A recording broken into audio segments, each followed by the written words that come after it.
¿Ya está? Un segundo.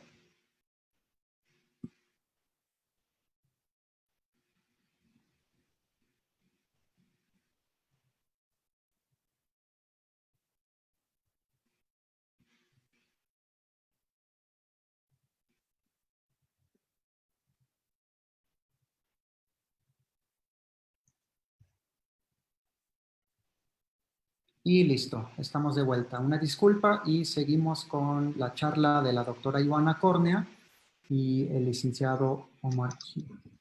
Adelante. Bueno, seguimos. Pues este es el Internet, digamos, y los retos a los cuales nos enfrentamos, ¿no? De recibir cada tipo de individuos, ¿no? Y cada tipo de intrusos en estas pues, conferencias, conversaciones, charlas. Bien, como les decía, tampoco hay una confusión. Aquí vamos a empezar de aquí. Hay una confusión entre lo que es la educación a distancia, lo que significa enseñanza en línea, enseñanza virtual, porque son muchos nombres denominando tal vez la misma cosa o no la misma cosa. Tampoco el objetivo de esta charla es que pase por todas las definiciones de la educación a distancia, pero sí me gustaría detenerme en esta en particular que García Aretio reúne cinco características a partir de 18 definiciones que analiza. Con lo cual, determina estas características en separación del profesor-alumno, utilización sistemática de medios y recursos técnicos, aprendizaje individual, organización del carácter tutorial y, por último, comunicación bidireccional. Ahora bien, me van a preguntar, ¿y la enseñanza virtual o el e-learning o la enseñanza en línea qué significa? Digamos, aquí para la enseñanza virtual o e-learning entendemos que el medio a través del cual se llevan a cabo todas las actividades docentes es el Internet, ¿sí? Es la red. Y quisiera detenerme en esta trilogía de e-learning que son el uso de tecnologías, plataformas, servicios, es decir, la documentación de línea, los medios sincrónicos, asincrónicos, diferentes herramientas de evaluación y, por último, los contenidos, ¿no? Que estos contenidos se crean en función de las necesidades de los alumnos. Pero creo que la diferencia, hay que mencionar que hay ciertos autores que para ellos educación a distancia e e-learning es lo mismo, como que se solapan. Pero hay otros que dicen que no, que educación a distancia es un término más genérico y que incorpora el e-learning, o sea, la enseñanza virtual o la enseñanza en línea, y también los que mencionan que difieren en cuanto a la metodología. Yo creo, también opino, que pues, si queremos encontrar una diferencia entre el e-learning y la educación a distancia, esta diferencia recae en la metodología, es decir, los medios utilizados en la interacción, en la transmisión y almacenamiento de la información, porque si vimos la evolución de la educación a distancia hasta la fecha, observamos que el Internet no era el único medio a través de la cual se transmitía la información. Incluso hoy en día, en estos tiempos de pandemia, hay países que utilizaron la televisión para la transmisión de la oferta educativa. Entonces, si queremos ver la educación a distancia como un término más amplio y que incorpora diferentes medios, ¿sí? Mientras que el e-learning simplemente se refiere a la enseñanza a través de la red. Ahora, B-Learning, no me voy a detener mucho, es el Blended Learning, que es la enseñanza mixta, ¿sí? Híbrida, que considera el método presencial con uso y semipresencial sería, y el M-Learning se refiere a la enseñanza a través del móvil. ¿Sí? Sobre la enseñanza remota vamos a discutir a continuación. Con lo cual, para cerrar esto, la educación virtual se lleva a cabo totalmente a través de la red, mientras que la educación a distancia puede usar otro tipo de medios y no necesariamente el Internet. ¿Pero qué implica esta enseñanza virtual? Implica planificación, implica preparación, implica desarrollo, implica pilotaje. Si nosotros queremos diseñar un curso totalmente en línea, esto no es simplemente vamos a tomar un PowerPoint y vamos a mandar por correo y esto significa en línea. No, detrás hay mucho trabajo, el curso tiene que tener unos objetivos muy bien determinados, una estructura muy fija y las horas de trabajo, porque tenemos que considerar al alumno que va un poco lento en la materia, pero también al alumno que va muy rápido. Entonces, encontrar el medio, como el punto en medio, es muy complicado. Para que se hagan una idea de lo que significa el diseño instruccional de la educación en línea, para un curso de 15 semanas se implementan 250 horas de diseño instruccional. Y para este diseño instruccional hay diferentes equipos, los equipos de pedagogos, ¿no? El pedagogo que nos va a avisar de que pues, la instrucción no está bien redactada, o la actividad que nosotros planteamos es mucho más compleja, o el alumno se tarda mucho más horas en realizarla de lo que nosotros pensábamos. Pero también está la parte técnica y tecnológica, ¿no? Que crean justamente una plataforma que nos ayuden a nosotros a diseñar o a implementar o aplicar diferentes actividades en formato digital, en formato en línea. Hay diferentes modelos pedagógicos para la enseñanza virtual, enseñanza online. Me voy a detener simplemente en el diseño inverso porque este modelo es uno de los más empleados actualmente en el diseño de cursos virtuales, en el diseño de cursos online. ¿Y por qué es importante este diseño? ¿Por qué me detengo en él? Porque es un diseño que nosotros también implementamos en la creación del diplomado en traducción jurídica inglés-español, que es totalmente en línea y que estamos realizando dentro de la ENALT en colaboración con la SED, que es la Coordinación de Educación a Distancia. Y es muy interesante que este diseño inverso parte de los objetivos, de los resultados. ¿Qué es lo que queremos establecer con los alumnos? ¿A qué punto queremos llegar? Una vez que tengamos listo el objetivo del curso o los objetivos secundarios del curso, podemos determinar las evidencias aceptables y podemos planear las actividades. Es decir, qué ejercicios puedo yo crear, implementar para que me ayude a cumplir con el objetivo. Este tipo de diseño inverso se puede combinar con los modelos pedagógicos de diferentes disciplinas y en nuestro caso es la disciplina de traducción, traductología o enseñanza de la traducción. Tampoco me voy a detener en cada uno de los modelos pedagógicos de la enseñanza de la traducción. Hay modelos centrados en el resultado, en el proceso, hay modelos de la enseñanza de la traducción especializada, científico-técnica, jurídica, así como hay modelos pedagógicos para la enseñanza de la traducción en modalidad semipresencial. Simplemente para darles una idea, en el diplomado en traducción jurídica que estamos elaborando, diseñando dentro de la ENALT, combinamos el diseño inverso con el modelo, sí, el diseño inverso de aquí, con el modelo de la didáctica de la traducción centrada por tareas y proyectos, por competencia, así como el modelo de la traducción jurídica, ¿no? Dado que es un curso sobre traducción jurídica. Pero cabe mencionar una cosa.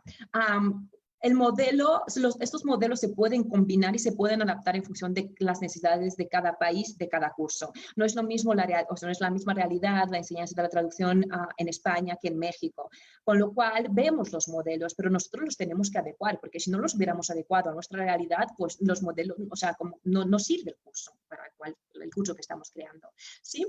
Esa es la plataforma virtual que se creó para este diplomado, solamente para hacerles una idea, creo que llevamos más de 1000 horas de diseño instruccional y tenemos hasta el módulo 4, ¿sí? Son 6 módulos más el curso propedéutico, nos faltan los últimos 2 módulos, el quinto y el sexto. Entonces se pueden imaginar la cantidad de trabajo que hay detrás de estas clases en línea o de estos cursos en línea, porque además cada una de las actividades se pilotean y ahí en el pilotaje es muy importante ver lo que hicimos bien, lo que no hicimos bien, cómo podemos mejorar y así. Pero bueno, ¿por qué insisto tanto en la enseñanza virtual?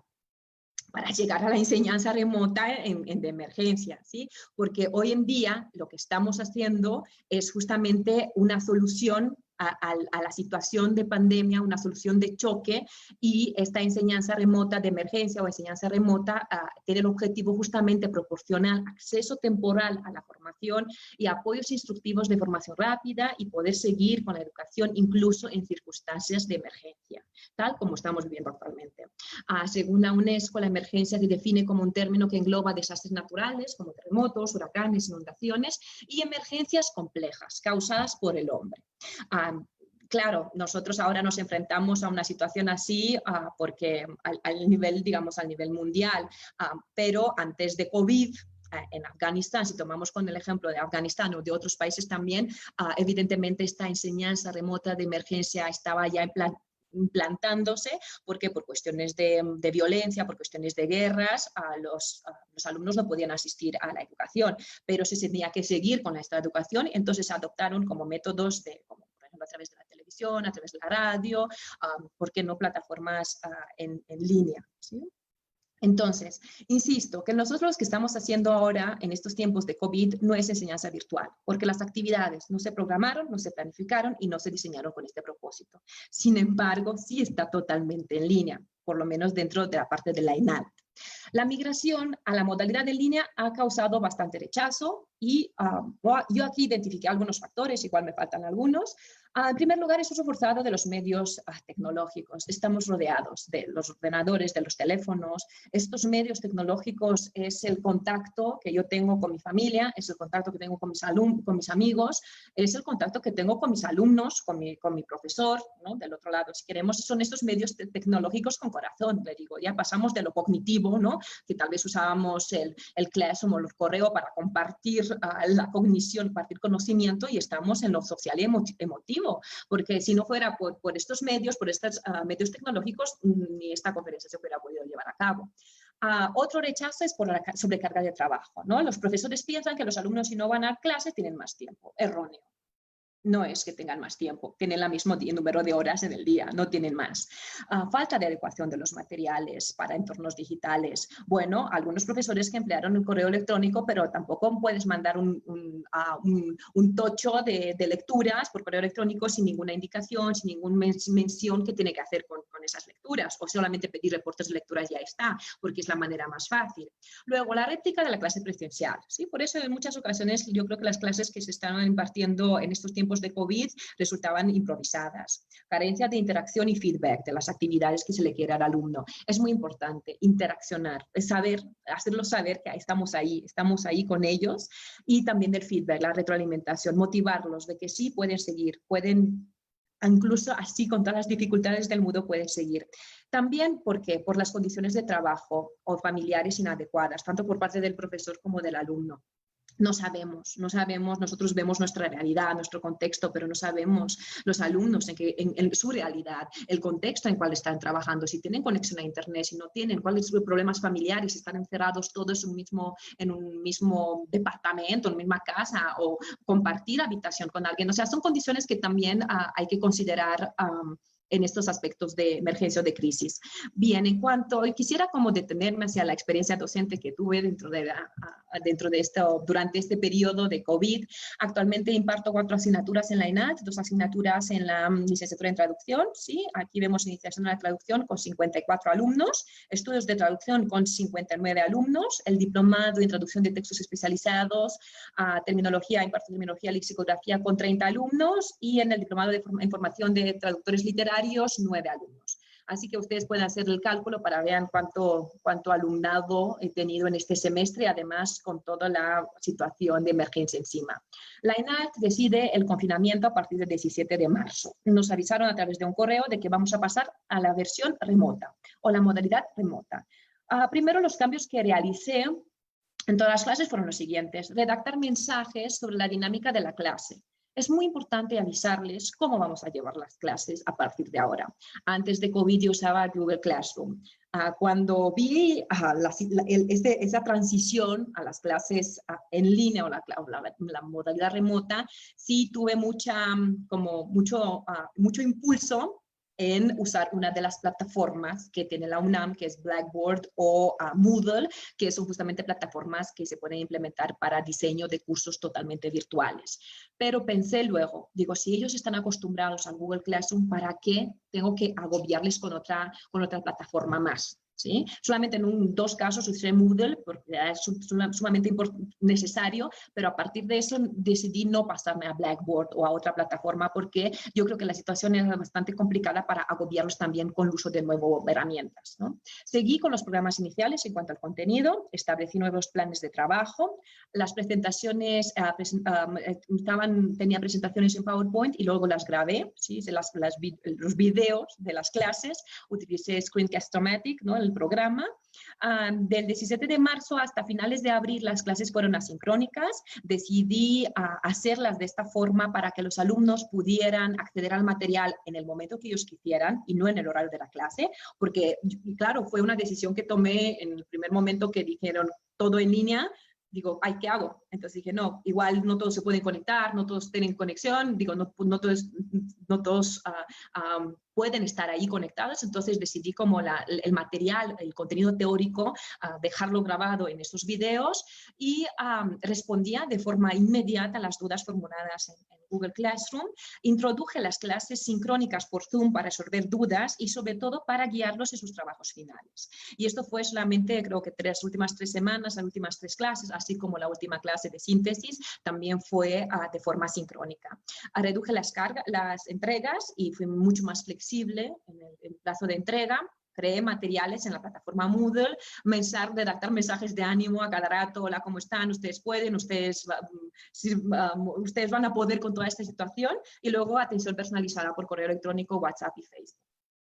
Aquí les presento, este es el programa de la iniciación a la traducción, de la asignatura Iniciación a la Traducción. Hubo un antes y un después de las vacaciones de Semana Santa, porque del 17, cuando recibimos el mensaje de que todo en línea, o todo en versión remota, no sabíamos que íbamos a acabar el semestre de esta forma, ¿sí? Entonces, pues decidí, claro, hacer las presentaciones en video, pero no bajé tanto la carga de trabajo, o sea, en cuanto a las actividades, si no fue después de la Semana Santa que la situación, dije, no, estos no podemos seguir con las mismas actividades, con la misma carga de actividades que teníamos, y entonces comprimí algunas y luego consideré las más relevantes que el alumno tiene que saber en esta asignatura que es Iniciación a la Traducción. Como pueden ver, después de 14, bueno, en la parte de 14 de abril, hay toda la parte de elaboración de fichas, resolución de problemas, realización de un plan de documentación. Esto era sin entrega, ¿sí? Tuvimos una conexión por Zoom para saludarnos también, porque no nos habíamos visto, y también para aclarar dudas.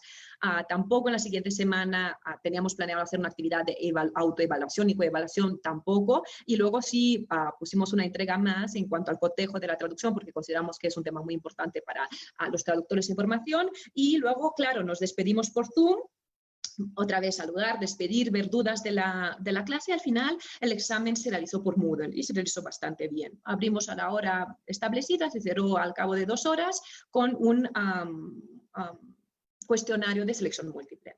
Aquí, por ejemplo, en el caso de la asignatura de Terminología y Lexicografía, que es el diplomado en traducción de textos especializados, antes de COVID y post-COVID, si pueden ver, es simplemente quité la carga de una actividad que era terminología puntual. Dije, bueno, no es necesaria, pero sí la dejé, la del corpus, porque sí consideré necesario que los traductores sepan crear un corpus con algunas de estas plataformas, en Tonk o Sketch Engine. En cuanto a los avances, tal como lo tenía planeado antes de COVID, avances de trabajo en equipo, lecturas, no sé, trabajar en clase con ellos para ver cómo seguían. Entonces, esto lo pasé, pero al Zoom, ¿sí? Porque consideré que era importante esta conexión, porque tenían muchas dudas y que todos nos conectábamos al mismo tiempo y resolvíamos dudas entre unos y otros. También en cuanto a las entregas, entrega del trabajo en equipo era de junio, el 3 de junio, y luego lo pasé al 15 de junio. Aquí solamente les voy a presentar este ejercicio que hice con el Moodle del corpus como herramienta de documentación. Aquí sí creé toda la clase en Moodle. Evidentemente las horas de trabajo fueron mucho más de lo que uno se espera, porque, por ejemplo, en el cuestionario puse la variación correcta porque es correcto, la incorrecto porque es incorrecto. También les creé un libro digital, como lo llaman, con los tutoriales de cómo vamos a hacer el corpus con Sketch Engine, o cómo vamos a hacer el corpus con Encong. Ahora imagínense una clase de este tipo de elaboración de un corpus con 50 por Zoom. Creo que es un poquito más complicada, ¿no? Porque no todos tenemos la misma conexión, o bueno, era muy difícil llevar este tipo de actividades en versión sincrónica. Aquí, por ejemplo, están los mensajes de que mis queridos y queridas, espero que estén muy bien, que van a descansar, vamos avisándoles, ¿no? Una suspendió las clases, vamos a trabajar de esta forma, mandándoles también una canción que otra para animarlos, como para salir un poco del estrés y olvidarnos los nuevos planes de trabajo, porque era, o sea, estar presente, pero en ausencia también. De recomendaciones, no sé, no replicar la clase presencial. Eso es lo primero, es que hay que dejar la clase presencial a un lado y ahora vamos a ver la modalidad que tenemos. Consultar a diseñadores instruccionales, si es posible, pedagogos, técnicos, por ejemplo, la ENALT sí tiene este departamento de coordinación de educación a distancia. Todas las actividades se pueden adaptar en diferentes formatos, solamente hay que poner la imaginación a trabajar, y también es como consultar material en internet, a ver qué otro tipo de recursos, o sea, qué tipo de actividades puedo hacer para que sirvan muy bien para la red. La interacción con los alumnos es un elemento clave, esto hacerles sentir nuestra presencia incluso en la ausencia. La sincronía no es fundamental. En cuanto a los recursos, hay que considerar menos actividades que les dará la posibilidad de aprender más, o sea, menos es más. Usar los videos para que ellos puedan descargar el material y luego también poder reutilizarlo, ¿no? La evaluación es importante. También yo opté por la evaluación continuada para ver el progreso de los alumnos, incluso en ciertos casos omití el examen final. El feedback también es importante, la retroalimentación, porque justamente es motivar al alumno para que sepa que va bien con el estudio. La flexibilidad para mí yo creo que fue sumamente importante, no aferrarme a un programa, sino más bien cambiarlo, adecuarlo en función de las necesidades de los alumnos y de la situación de emergencia que estamos viviendo. También implementé la evaluación de los cursos a través de Mentimeter. Les propuse un cuestionario de 5 preguntas en el cual preguntaba, ¿no?, los contenidos de las clases cumplieron o no con sus expectativas, las clases fueron lo suficientemente claras, explícitas como para comprender los contenidos, qué fue lo que más les gustó, lo que no les gustó, qué recomendarían al profesor para la asignatura, para mejorar la asignatura, ¿sí? Aquí les pongo los resultados de la asignatura de terminología y lexicografía. Mencionaba lo que más te gustó, las buenas presentaciones, las clases prácticas, ¿qué más? Disposición del profesor, adaptación, creo que aprender sobre el corpus, estuvo bien adaptado, tengo bases teóricas, contenido visual, claridad. Sí, lo que no te gustó, empezaban primero con la conexión de internet de la escuela, cuando estábamos en presencial, luego la cuarentena, luego que yo iba demasiado rápido en mis explicaciones, a veces que sentían que necesitaban más práctica, ¿sí? Entonces, todos estos comentarios a nosotros como docentes, tanto en lo presencial como no presencial, nos sirven mucho para poder mejorar. También les puse que estoy orgullosa de ellos, que estoy orgullosa de que hayan podido llevar a cabo el curso, porque cada profesor con sus propias expectativas, con sus propios objetivos, ¿no?, con su propia materia. Entonces, en licenciatura tienen creo que hasta 7 asignaturas, con lo cual era muy complicado, ¿no?, atender a las solicitudes de cada materia y de cada profesor, con lo cual yo sí les quise decir así expresamente en la última clase que estoy muy orgullosa de ellos, que hayan podido llevar a cabo todo este proceso en unas condiciones que, bueno, creo que muy difíciles tanto para nosotros como docentes, así como para ellos.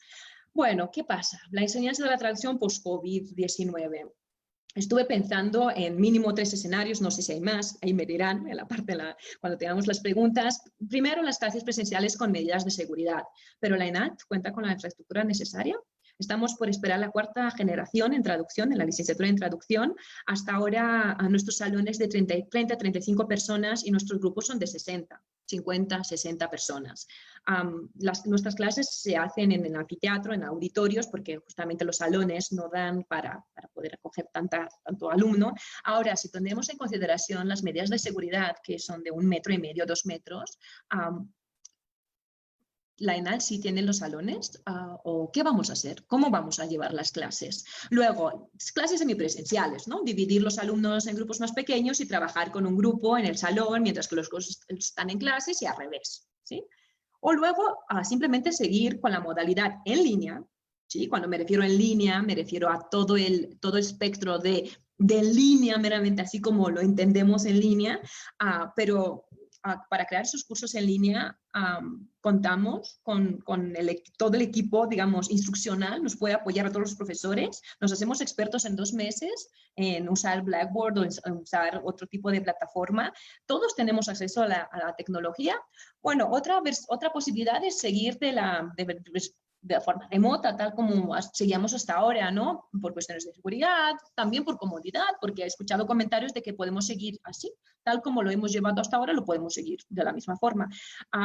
La EUNAM o la ENAL, desde lo que yo sepa, no se ha pronunciado todavía. Hay algunas universidades a nivel internacional que sí, pero y presentaron como este aspecto, o sea, menos lo de remota, pero lo demás como presenciales con las medidas de seguridad, porque tienen la infraestructura para poder llevar a cabo ese tipo de cursos.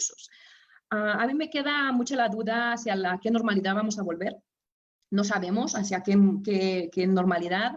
También yo creo que esta situación nos ha hecho pensar mucho, o por lo menos a mí como docente, de ver mis capacidades y mis conocimientos de todo el uso de la tecnología, de qué métodos pedagógicos puedo adaptar o no. Yo creo que el papel del docente-alumno ha cambiado. Ya no estamos ante un docente todopoderoso, todo conocedor y un alumno consumidor y de productor de conocimientos, sino simplemente creo que esta situación de COVID ha dejado a muchos de mis compañeros como, bueno, yo no he usado tecnología, ¿y qué voy a hacer?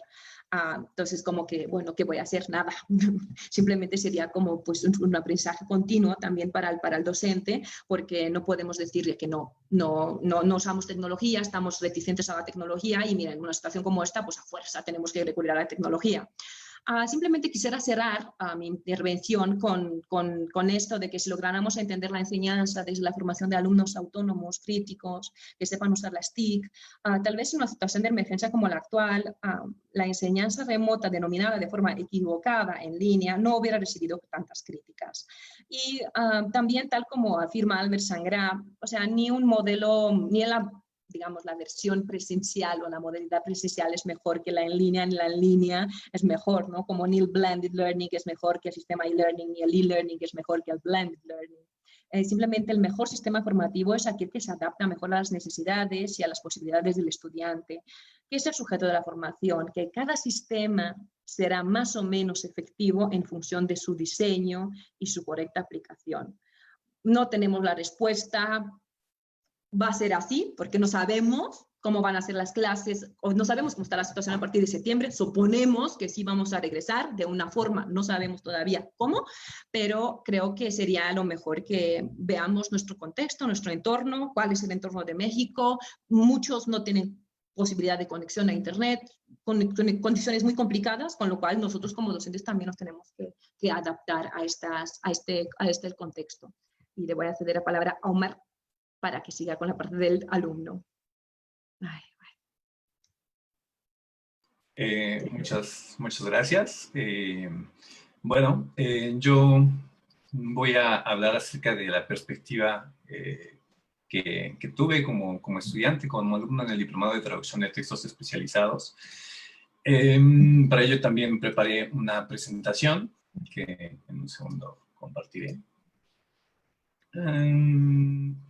Segundito. Perfecto. Bueno, básicamente, como decía, esto está centrado en una transición que se da entre dos modalidades educativas, que no necesariamente, como Joana comentaba, corresponden a diseños de didácticas o pedagogías. Y quisiera hacerlo a partir de tres aspectos. Primero, hablar de las condiciones en las que ocurrió la transición. Después, hablar de las estrategias implementadas por el profesorado del diplomado. Y terminar con comentarios y consideraciones finales. Esto en realidad es muy breve y, bueno, va a tener realmente un matiz de testimonio que de todos modos creo que puede ser valioso para quienes nos encontramos del otro lado. Creo que Joana ya ha contribuido hablando acerca de las dificultades en un nivel de docencia y ahora me gustaría justo hablar de la otra cara de la moneda. Entonces, bueno, lo primero es hablar de que esto se dio en una situación de emergencia generalizada. Y me refiero a emergencia por dos sentidos. Por una parte, pues de alguna manera sí fue una interrupción de una dinámica que ya se presuponía, en la que de alguna manera ya había un acuerdo en los participantes, y esto de por sí ya es una emergencia. Pero por otro lado también se da una emergencia con un carácter adverso, en una emergencia de pandemia, en una emergencia en donde se generaliza por muchas situaciones la ansiedad, el miedo y otros aspectos que en realidad vuelven que la interacción o el establecimiento de dinámicas sea más complicado. Por otro lado, esto pues también ocurre en un momento en el que tenemos una incapacidad de delimitar espacios dedicados. al desaparecer la escuela, las aulas como justamente construcciones pues físicas, geográficas, pero también simbólicas en donde se dan ciertas dinámicas, pues se vuelve, bueno, para las alumnas, para los alumnos, una dificultad encontrar espacios a partir de los cuales llevar los procesos de las clases, de las materias, del aprendizaje.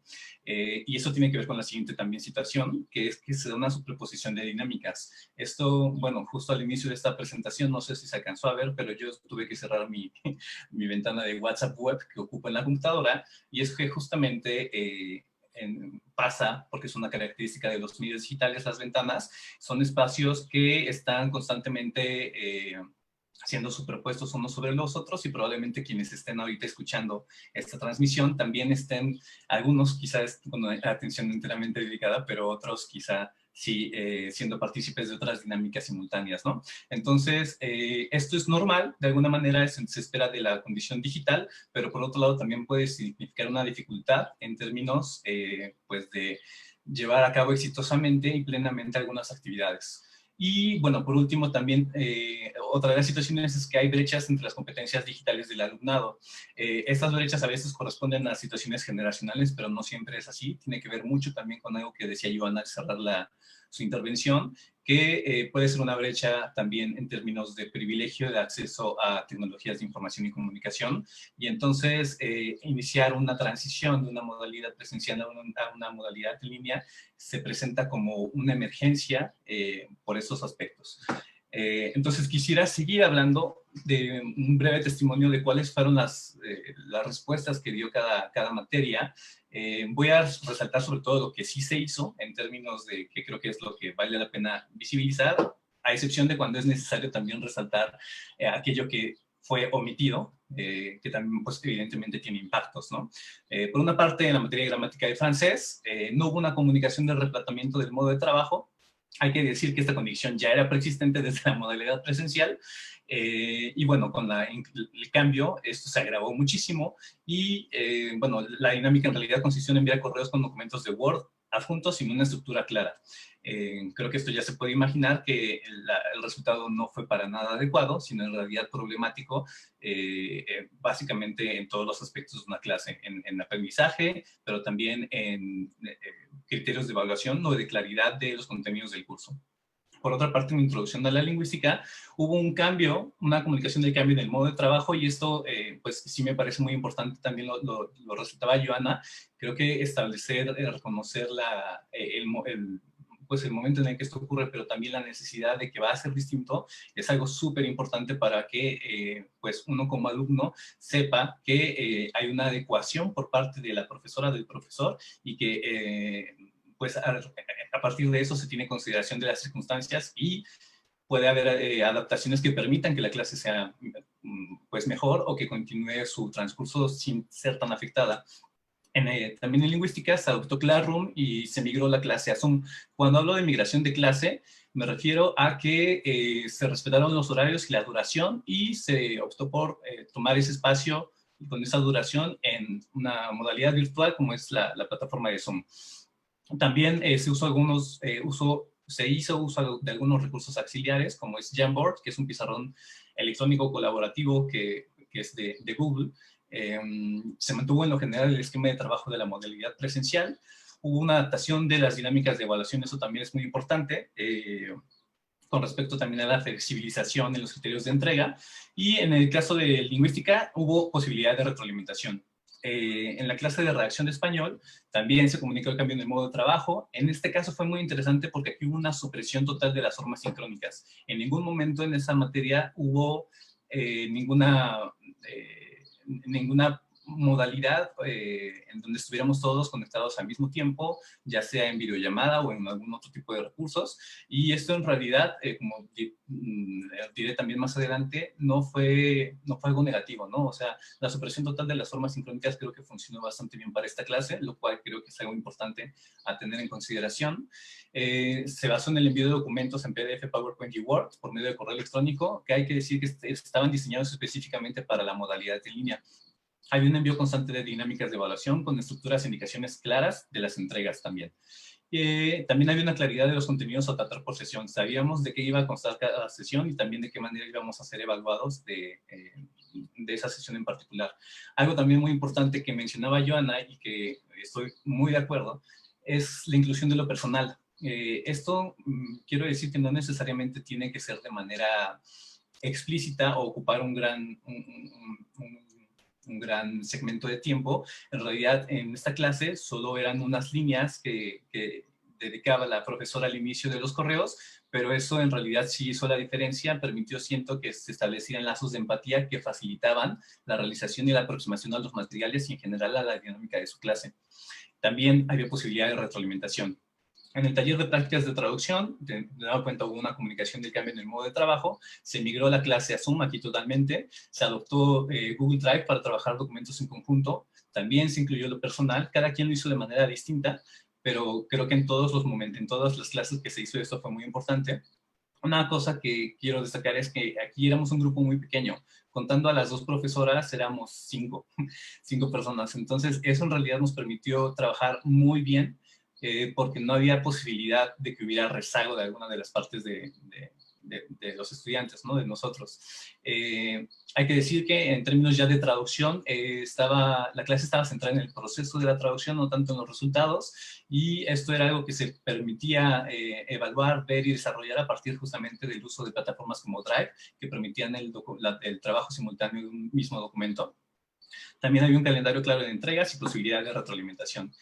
En gramática de español, de nueva cuenta, hubo comunicación en el cambio de modo de trabajo, se migró la clase a Zoom, sin embargo, con alguna flexibilidad, algunas sesiones fueron suprimidas, había una comunicación constante a través de recursos que estaban preestablecidos desde la modalidad presencial, como grupos de Facebook y WhatsApp. También había un envío de documentos diseñados específicamente para la clase, que de nueva cuenta estos ya existían en la modalidad presencial. Hubo también adaptación en las dinámicas de evaluación, claridad de los contenidos a tratar por sesión y retroalimentación también. En lexicología y terminología, de nueva cuenta, hubo comunicación en el cambio de modo de trabajo. Acá, como Joana lo decía, hubo la adopción de un modelo mixto, asincrónico al inicio, sincrónico después. Hubo la elaboración de videos a modo tutorial diseñados específicamente para esta modalidad. Y aquí me parece que es algo muy importante que, de nuevo, un par de diapositivas voy a retomar, es la recuperación, no sé si fue intencional, pero la recuperación del género tutorial, que es algo que es, digamos, nativo de Internet, ¿no? En realidad creo que muchas de las personas aquí presentes probablemente hayamos tenido la experiencia de ver algún tutorial cuando queremos hacer algo. En ese sentido, el material preparado pues, por Joana fue bastante adecuado porque nos permitía hacer un puente entre una dinámica que no era digital a través del uso de un formato y de herramientas que sí eran digitales. Entonces, digamos que la asociación era más sencilla justamente por esto, porque se parecía a otras herramientas que nosotros ya ocupamos para aprender en esquemas visuales. También hubo la opción de Classroom y parcial de Zoom, de parcial porque fue solo al final. Uso de recursos digitales, aquí Joana mencionaba Menticom, que me parece que es uno de los recursos que más me gustó, justamente porque permitía de interactividad, que también, bueno, aquí hay un typo, la interactividad, que es una de las características también más importantes de la interacción a partir de medios digitales. Entonces, creo que fue un gran acierto. También hubo adaptación en dinámicas de evaluación, la inclusión de lo personal, de nueva cuenta, como veíamos en esta imagen que nos ponía hace rato, en este avatar. En realidad eso, de nueva cuenta, el establecimiento de lazos empáticos creo que es fundamental para el mantenimiento y el cuidado de una relación que no solo es pues empática, sino que tiene que ver con la enseñanza y aprendizaje. Y de nueva cuenta, retroalimentación. Quiero hacer unos comentarios generales acerca de la transición entre estas modalidades desde mi perspectiva de alumno. La primera es que justamente, como lo mencionaba en la clase de redacción, es que no tiene que estar basada en la sincronía. De pronto siento que pareciera que cuando dicen clases en línea es pensar en videollamadas, en pensar en herramientas simultáneas, y en realidad, a mi consideración, los recursos que se utilizaron en la clase de redacción de español fueron de alguna manera tradicionales y quizá no tan innovadores. Eran correos, eran materiales que un poco ya existían pero adaptados, y sin embargo fue una clase que funcionó de manera bastante exitosa, a pesar de no presentar este uso incluso de recursos adicionales a documentos de texto y correo. Básicamente eso consistió la clase y fue suficiente a mi parecer. También las sensaciones de constancia y planeación resultan cruciales. Siempre que hubo la comunicación de que esto existía por parte de las profesoras o los profesores, era muchísimo más fácil guiar como alumno hacia tener una perspectiva y noción de hacia dónde se iba a ir. Y esta claridad que se transmitía también ayudaba muchísimo al desempeño en las materias. La retroalimentación también es fundamental, que es uno de los aspectos que, de nuevo, como tomé de ejemplo hace rato el taller de redacción y su dinámica de compartir por Google, aquí quiero tomarlo justamente para decir que una de las principales limitantes es que no había la posibilidad de una retroalimentación, que muchas veces es importante que se dé sincrónicamente, porque algunas dudas surgen en un solo momento y de no ser contestadas por muchas razones, por esta superposición también de espacios y dinámicas quedan relegadas. Entonces, si no hay un espacio en común sincrónico, la retroalimentación es difícil. La comunicación constante y la flexibilidad son necesarias, como mencionaba Joana. Y bueno, destacar otra vez que la inclusión de lo personal se vuelve muy significativa, sobre todo pensando en que, como de nuevo planteaba Joana hace rato, en realidad no es una modalidad en línea, una modalidad virtual, porque no fue planeado así, más bien es una enseñanza remota de emergencia. Entonces, esta palabra de emergencia es muy importante porque hay una serie de cuestiones desde el aislamiento. El mismo aislamiento es algo que genera ansiedad, que puede dar paso a depresión o algún tipo de alteraciones fisiológicas y psicológicas. Entonces, la mención de nuevo de estrés empático es muy importante. Como medio mencionaba un poco hace rato, pudiera pensarse que las y los profesores necesitan hacer mucho uso de muchos recursos digitales, y esto no necesariamente es cierto, puede ayudar, pero mientras existan características como constancia, planeación, retroalimentación y comunicación, en realidad, en esta situación, de nuevo, de enseñanza remota de emergencia, no es necesariamente fundamental. Y finalmente, los comentarios generales de esta transición, de esta experiencia que tuve como alumno en el diplomado de traducción de textos especializados, es que las dinámicas que ya eran buenas en modalidad presencial lograron adaptarse con mayor o menores dificultades, con áreas de mejora y también con algunos logros o buenos, digamos, buenas decisiones. Y las que no eran, en realidad fracasaron monumentalmente, ¿no? Yo sí tuve la experiencia de una clase, que creo que a partir de la descripción puede inferirse cuál es, una clase que de por sí modalidad presencial presentaba ya muchos problemas, simplemente fue inoperable en la modalidad en línea, y eso es lo que yo quisiera destacar en realidad, que tiene que ver más, a veces no tanto con, o sea, sí es muy importante desarrollar este aspecto de la planeación específica de una modalidad en línea o de lo digital, pero también es muy importante el trabajo que ya existe, porque creo que la docencia y la enseñanza siguen manteniendo un núcleo a pesar de las plataformas o de la mediación que tengan. Entonces, esos son los comentarios que hice para la transición, acerca de la experiencia en la transición, y finalmente, 4 consideraciones finales, que ya no tienen tanto que ver solo con lo que se hizo, sino quizá un poco prospectivamente, que veo que es necesaria una pedagogía de los medios digitales de manera generalizada, sobre todo para poder orientar los medios, el uso de los medios, incluso el diseño de medios a objetivos específicos, tanto de los docentes como de los alumnos. Esto es una necesidad generalizada, a pesar de que pasamos mucho tiempo en la computadora, en internet, en los medios digitales, todavía no tenemos de manera generalizada las herramientas para orientar los usos de estas plataformas ya existentes a necesidades específicas, y creo que eso lo veíamos justamente con el incidente que tuvimos al inicio de esta plática, en donde pues se superponen los espacios, no solo en un nivel personal, sino hacer uso de medios digitales es también hacer uso de un espacio, un espectro digital que es colectivo y que puede ser intervenido por muchas voluntades o por mucho tipo de individuos o de colectividades, ¿no? Entonces, pues ahí está la evidencia de que hay que desarrollarlo colectivamente. También, en ese sentido, se vuelve fundamental la construcción de un espacio virtual que permita el desempeño pleno, el desarrollo pleno de las dinámicas de enseñanza-aprendizaje. De nueva cuenta, este espacio no necesariamente tiene que ser un calco o una traducción literal del espacio que existía en clase, puede ser asincrónico, por ejemplo, y también puede estar construido fuertemente por dinámicas y no necesariamente por los recursos tecnológicos en sí. Como por ejemplo sesiones cortas con grupos reducidos, creo que es una herramienta que podría funcionar, que de nuevo, o sea, no necesariamente está atravesada por el uso de plataformas específicas, sino más bien con el establecimiento de dinámicas particulares para los medios digitales, y en ese sentido también asimilar las características del medio, en este caso la interactividad. Como algunas profesoras y profesores lo hicieron en el curso. Por otro lado, también hay que decir que creo que esta es una oportunidad de reapropiación de la dinámica de enseñanza-aprendizaje, porque se ha vuelto en realidad muy difícil, creo que para todo el mundo, y también por eso, de nueva cuenta, el reconocimiento de lo personal fue algo que se apreció de manera generalizada en el grupo. Cuesta más trabajo dedicar tiempo y cumplir con las tareas en realidad, y bueno, también por supuesto diseñarlas y revisarlas. Entonces eso de alguna manera obliga a que las personas ya no estén coercionadas de alguna manera o condicionadas por un espacio que de alguna manera ya trae simbólicamente dinámicas preestablecidas, sino que tengamos que reencontrar nuestro deseo de realizar o no las actividades, ¿no?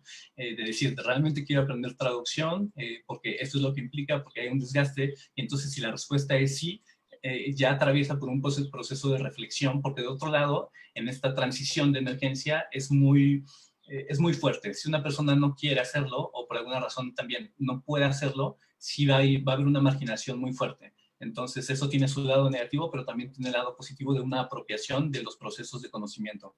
Y, por último, creo que, como decía Joana, la posibilidad de desarrollar esas estrategias integrales se dará en un mediano plazo. No se puede hacer de la noche a la mañana, requiere planeación, diseño y muchas horas.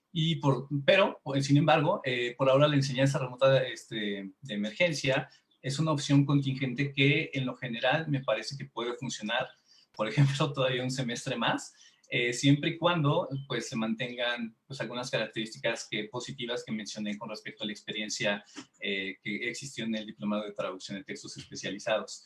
Entonces, bueno, pues por mi parte esto sería todo, compartir esta situación. Y nada, me parece que ya es la final de la presentación, entonces agradezco mucho la atención y pues Joana, tu turno, supongo, para cerrar. Al contrario, Omar y Joana, muchísimas gracias a ustedes por esta primera parte, por compartirnos sus experiencias y la reflexión que nos proponen, tanto desde el punto de vista de docente como del estudiante. Vamos a empezar con la primera sesión de preguntas de los que nos acompañan aquí en Zoom, en lo que nos llegan los comentarios de Facebook Live. Entonces, si alguien tiene una pregunta o en algún comentario, por favor, abran su micrófono y los escuchamos.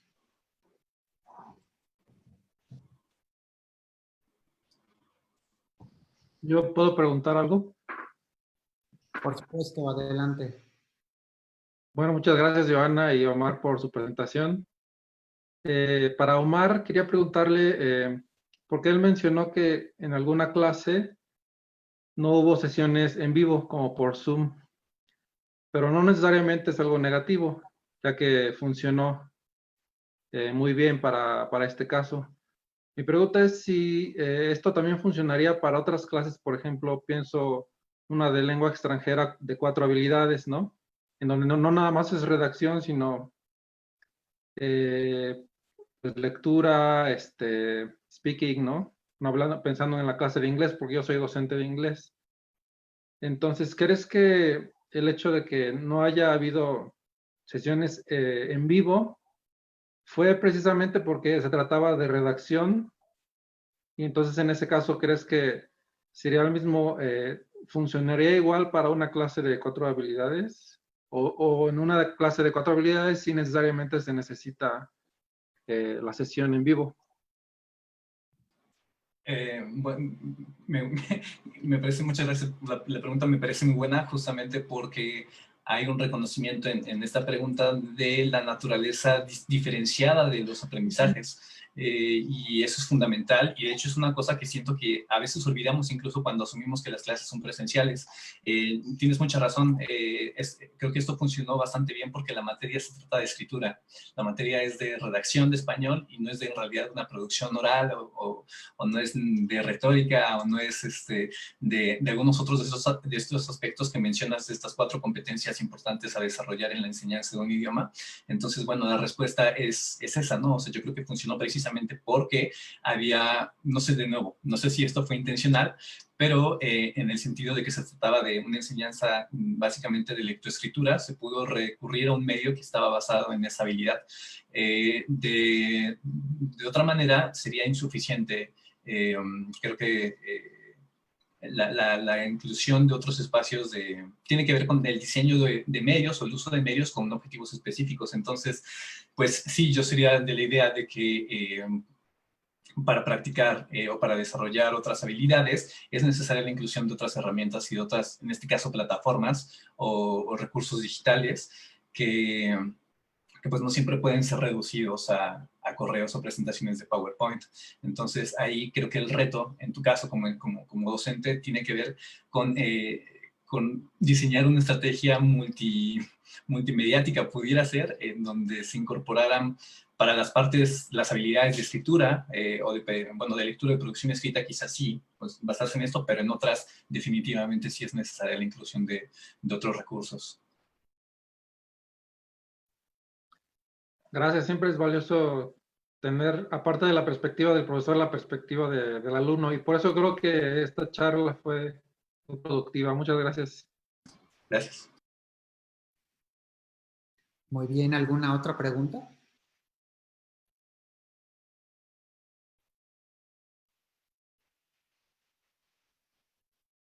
Y si no, por el momento, en Facebook Live, entre algunas felicitaciones para ustedes, Joana y Omar, nos llegó la siguiente pregunta, lo pongo en el chat. ¿Qué opinan de la extensión del calendario?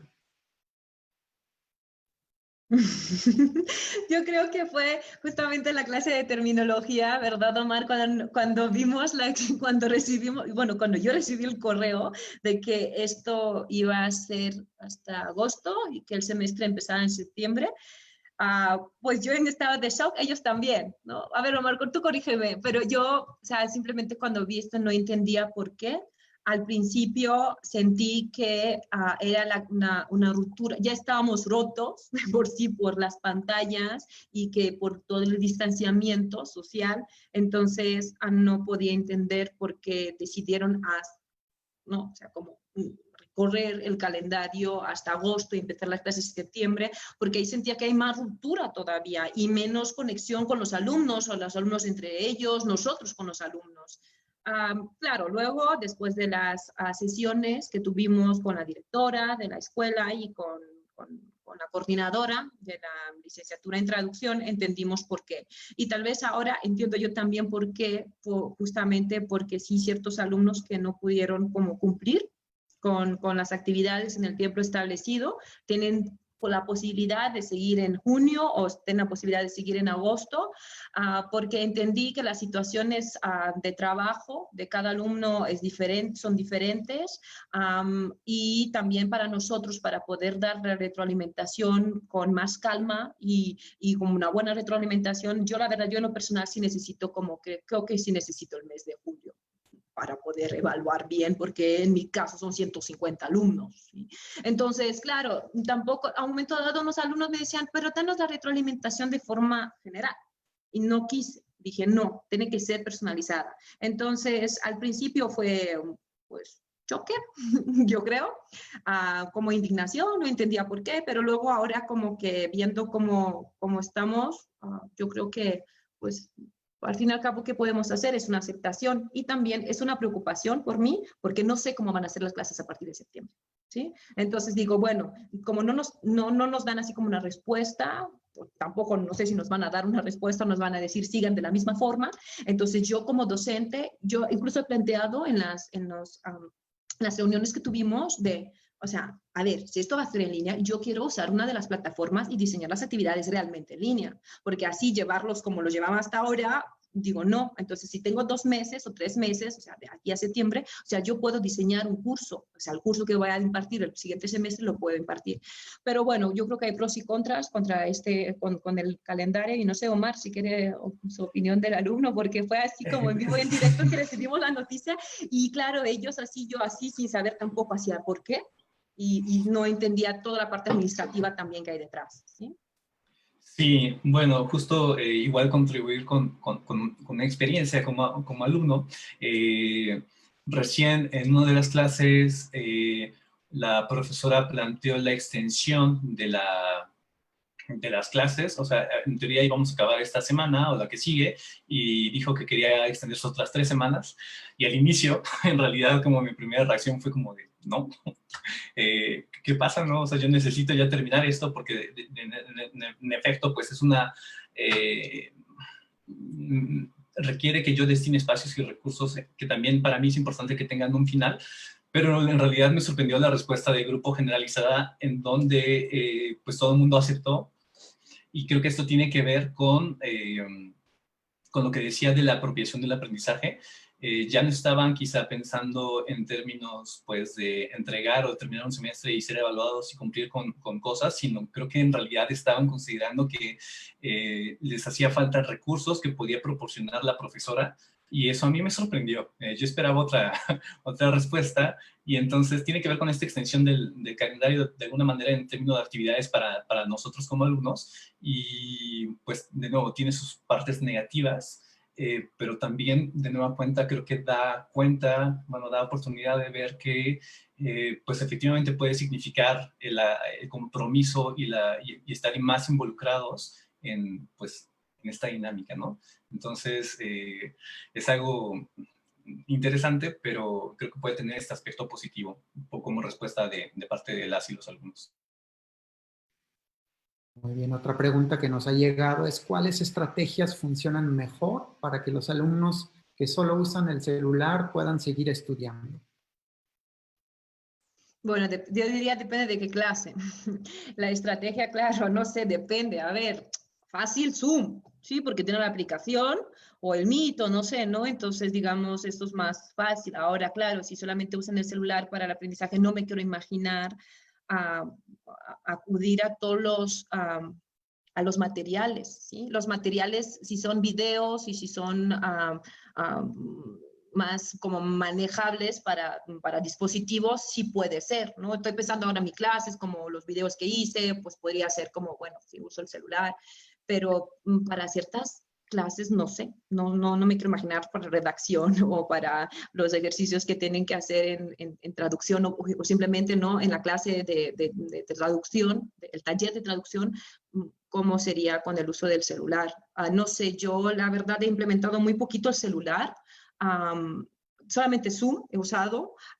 Lo demás, sí hay M-Learning. El M-Learning se refiere justamente a la enseñanza a través del móvil, pero para esto se diseñan como materiales adecuados al móvil, ¿sí? A las aplicaciones.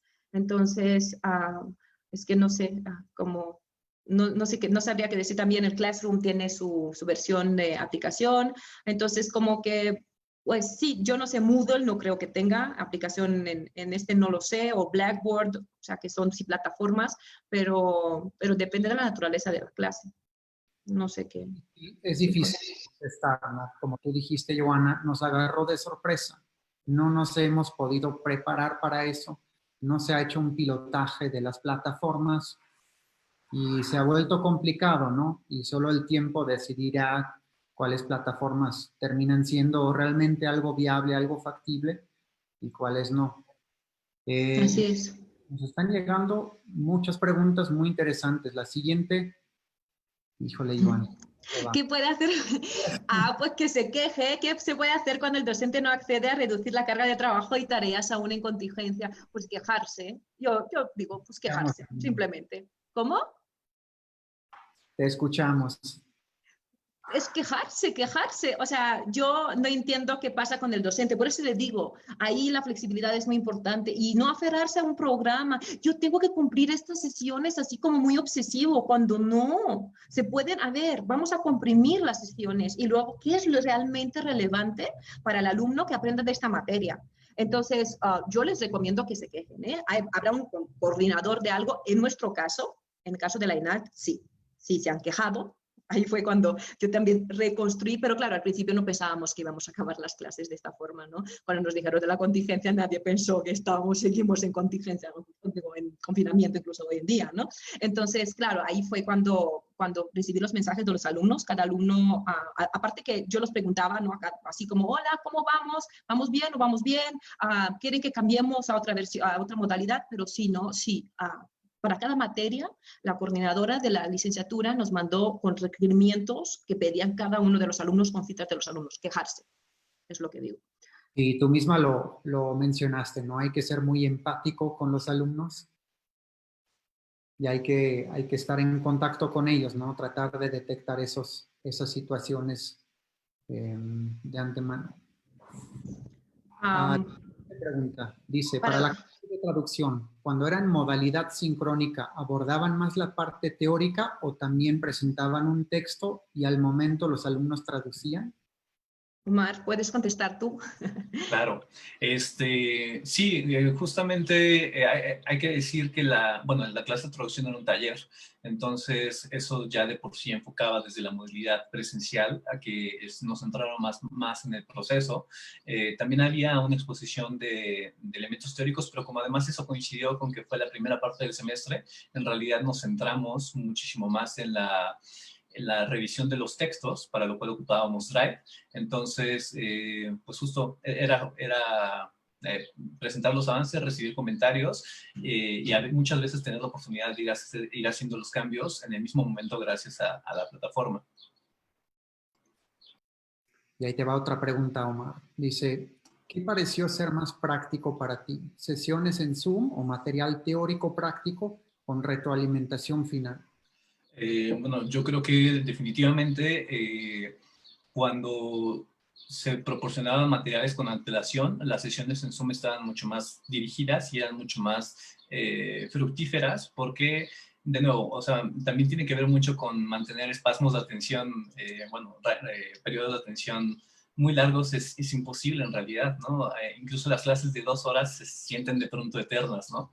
Entonces, si en esa clase el profesor o la profesora exponían como los textos, en realidad era imposible mantener la atención de nueva cuenta porque en el mismo dispositivo que ocupamos estamos desarrollando distintas dinámicas, nos distraemos fácil y esto muchas veces se ve como algo negativo, un aspecto negativo. Yo creo que más bien es una característica del medio que puede tener usos positivos y usos negativos. Simplemente es cuestión de dirigirla. Entonces, bueno, contestando concretamente, yo creo que es mejor que los materiales teóricos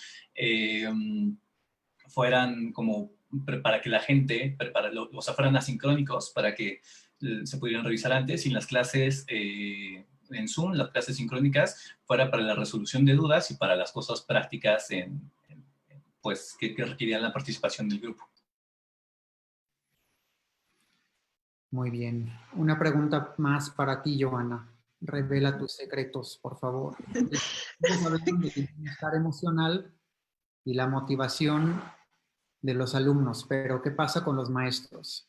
¿Cómo se consigue la motivación y el entusiasmo de crear material para nuestros estudiantes si estamos viviendo la misma situación? Bueno, ¿qué puedo decir? Algo que no mencioné en la charla y que me hubiera gustado mencionar, o tal vez me hubiera gustado experimentar un poco más, era el trabajo colaborativo con mis compañeros. En el diplomado que diseñamos en líneas, somos 4, bueno, quedamos 3, éramos 4 inicial y quedamos 3, con lo cual muy unidos y muy cooperantes. Ahora, cuando empezó COVID, yo realmente como que me encerré en mí misma, no contacté, ya no quise ver cómo los demás van a llevar a cabo sus clases. Me ofrecí al principio de ayudar a ciertos compañeros que no estaban tan familiarizados con ciertas herramientas, pero no hubo respuesta, con lo cual a mí mi mayor motivación fueron los alumnos. O sea, ellos, la mejor motivación de que yo me levante de la cama, que pueda con los 150, que verlos, las reacciones que tenían a mis materiales, ¿no? Una vez que yo subía el video al Classroom, ahí había preguntas, a veces en público, yo intentaba como ponerlos en el pizarrón del Classroom para que todo el mundo los viera y que pudiera contestar así en global. Luego mensajes privados de que aquí no entendemos o muchas gracias por esto. Yo creo que mi mayor motivación fueron los mismos alumnos que respondieron bastante bien a los materiales asincrónicos y luego, claro, las clases sincrónicas realmente, algunas eran simplemente charlas de cómo están, a verlos, ¿no? Cómo se cambiaron, qué hicieron, o sea, simplemente, y ahí como de broma en broma, ¿no? Como no una clase muy en clase, ¿no?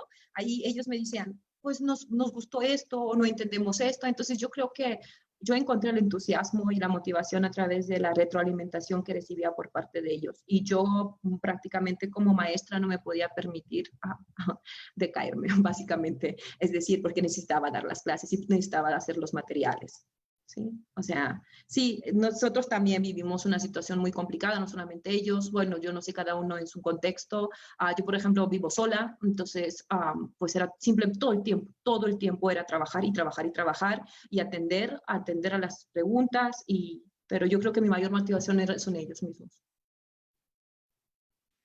Excelente. Luego hay un comentario que dice muy valioso eso que señalan sobre la flexibilidad y la importancia de usar el programa como guía y no como algo grabado en piedra. Y por último, hay una pregunta sobre evaluación que me parece muy interesante. Dice, ¿qué tanto se vio afectado el proceso de evaluación? ¿Fue el mismo o tuvieron que ser más relajados, entre comillas? Mi experiencia en educación básica es horrible, pero se entiende lo complicado de la situación actual. Bueno, en mi caso, por ejemplo, yo no cambié la evaluación, o sea, fue el mismo proceso que había planeado desde el inicio de las clases. Solamente, claro, en el caso del examen ya no pudo ser presencial y lo pasé a la modalidad Moodle, por eso tuve que hacer el examen en Moodle, pero todos los demás en mis trabajos, en mis clases son básicamente trabajos prácticos. En la clase de terminología es un glosario que ellos tienen que realizar, en la clase de estudios de traducción, que es una clase más teórica, es un artículo, una nota, una entrevista que ellos tienen que hacer, con lo cual yo no tuve que cambiar digamos, la evaluación, ¿no? Les recibo, o sea, la retroalimentación me siguen escribiendo para sus trabajos finales, ahora hay que contestar, o sea, sigo dando retroalimentación, pero en mi evaluación mi evaluación no se vio afectada, ¿sí? Porque también hay casos, por ejemplo, hay casos de alumnos que sí no pueden hacer el trabajo final. ¿Sí? Entonces, decidí como por los trabajos, los pequeños trabajos que hicieron durante el semestre, aunque sean 2 o 3, como tenerlo en cuenta como una evaluación sumativa, ¿sí? Y no tanto formativa, ¿sí? Entonces, pero estos son casos excepcionales. ¿Más relajados? No. A ver, yo sí, bueno, no sé si decirlo en vivo y en directo que me escuche todo el mundo, pero yo sí voy a ser más relajada en cuanto a la calificación en sí, no en cuanto a la retroalimentación, ¿sí? No soy muy partidaria de los exámenes finales, tampoco soy muy partidaria de que esa calificación representa el conocimiento del alumno, pero bueno, hay que poner una calificación porque así nos pide el sistema. Entonces, yo, por ejemplo, sí, en los trabajos que he corregido hasta ahora, digamos que he sido más relajada con la calificación, ¿sí? Pero sí haciéndole los comentarios. Eso sí, yo creo que es importante la retroalimentación, aunque le ponga 5, 6, 10, es importante darle la retroalimentación, saber qué he hecho bien o qué no ha hecho bien y como que él se alimente de esto. Hay una pregunta sobre un tema que has tocado, Joana. Dice, ¿qué método utilizar para no generar una carga de trabajo si cuentas con más de 80 alumnos? Esto del COVID nos hizo estar más en casa como docentes. Bueno, la carga de trabajo está. No hay, fue más que presencial, ¿sí? Entonces, claro, los primeros que llevamos 1 mes y medio, yo creo, de presencial y luego, claro, al pasar en la modalidad remota fue mucho más carga. No sé, no tengo como un medio o como un... ¿no? Decir, bueno, yo trabajé sin parar prácticamente, en abril, mayo, bueno, sigo trabajando, pero Claro, para reducir y no generar una carga de trabajo hubiera sido las clases ya planificadas. Pero claro, como no sabíamos lo que iba a pasar, entonces íbamos sobre la marcha. En mi caso, tuve suerte que ciertas materias ya las había dado, las había impartido. Entonces, como fue reciclar material, eso sí me bajó la carga. Pero al hacer los videos, bueno, no les digo que aquí que el gas, que el agua, que todos los sonidos de la ciudad. Entonces, claro, me he hecho experta como editar los videos. Al principio usaba el Screencast-O-Matic, que permite 15 minutos. Y luego, claro, compré la suscripción y todos los programas de Mentimeter y todo lo demás. O sea, eso sí, como cargarme de estas herramientas para que pudiera facilitarme un poco el trabajo. ¿Sí? Pero no sé, no, fue más carga, es más carga, aunque sea en línea, aunque sea remota, es mucho más carga que evidentemente cuando vas a clase y das la clase y te vas de la clase, pero aquí no, es que tienes horas de preparación de la clase y luego que no te sale bien el video. No sé si a ustedes también como docente les pasa, uy, que luego que tropiezas, por ejemplo, yo no uso guión, ¿no? O sea, no tengo algo escrito, sino simplemente hablo. Entonces pues digo, bueno, a ver, para que no sea un video tampoco tan largo, porque yo sé que los videos más de 20 minutos, la gente se va, o lo ponen ahí de fondo y así. Entonces, claro, intentaba ser como muy concisa y pues como captar la esencia. Y sí, nos hizo más docentes en casa.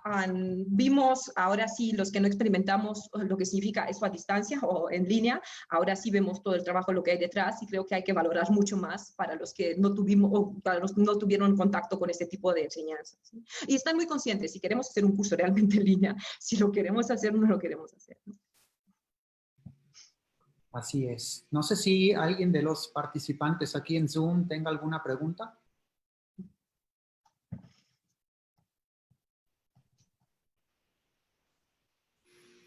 Me parece que no. Bueno, pues si no hay más preguntas y viendo que nos hemos pasado un poco del tiempo, damos por concluida esta primera charla.